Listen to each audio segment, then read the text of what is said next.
said that Gachagua has misappropriated. How can that be happening when there is a president?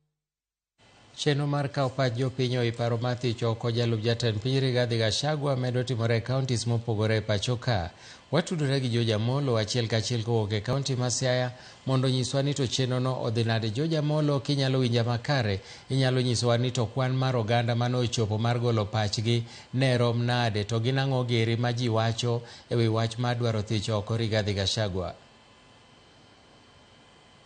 Maber kowuok kar tiegruok mar Siaya Institute of Technology kama chenro mar kawo pach jopiny koluwore gi paro mar thicho oko e ofis jalup jatend piny Rigathi Gachagua dhi e nyime ka nyaka sani mana kaka ipenjo jopiny osewuok moromo kendo jopiny osewuok kar rombgi kochakore okinyino kata nyaka sani pod jopiny medo donjo.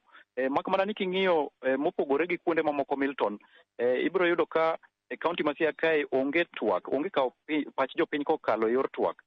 Jopiny kae machopo kae duto te gikawo mana pachgi kokalo e yor andike, to mae en koluwore gi winjruok mane obedo e kind jopiny to kod kweth mar officers manowuok e od bura mamalo ma otelnegi gi Rose Mudibo ma oleronwa ni ne giwinjore ni mondo mi kawa pach jopiny kokalo e yor andike ma ok twak kaka waneno katimore kuonde mamoko.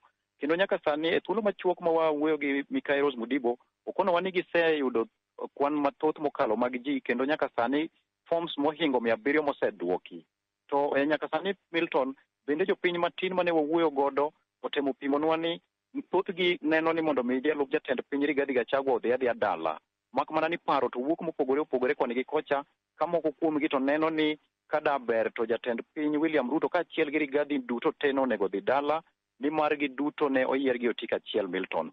Kendo jopiny mana kaka awacho ni jopiny biro mathoth.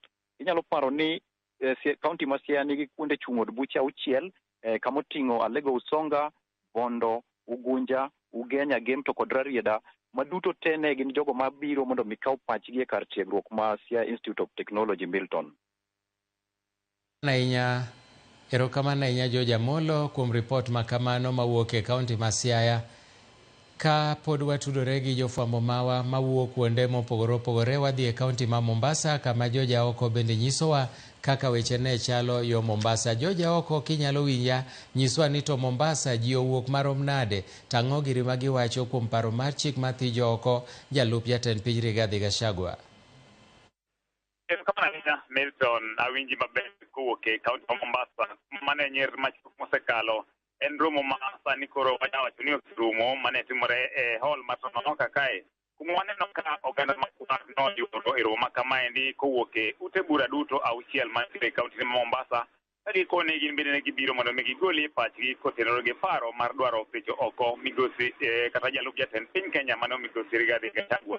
Waneno ka oganda ogolo paro mopogore opogore kagikone nitie jomoko masiro paro mar dwaro gole e apis, moko kwedo wach makamano kendo ka moko bende koni igole to giwuoga kargi ji ariyo ni mar gikone ka ng'ato okoso to gine giduto noyier gi jo-Kenya koro onego bed ni giwuok giduto mondo mi yiero manyien. Koro paro owuok mopogore opogore, kato bende ne waneno ka gima lweny moro chal ni dwa bedo e kind jopiny ni mar nitiere kweth machal ni ne kwedo to kweth moro be siro, koro ni mar nokelgi kanyachiel. Ne waneno ka muti matin odwa bedo e hall kanyo, to kata kamano jotend arita mane nitiere kanyo notemo gayo weche makamago mar neno ni chenro makamano ni tayo gi kwe maonge ng'ikruok moro amora.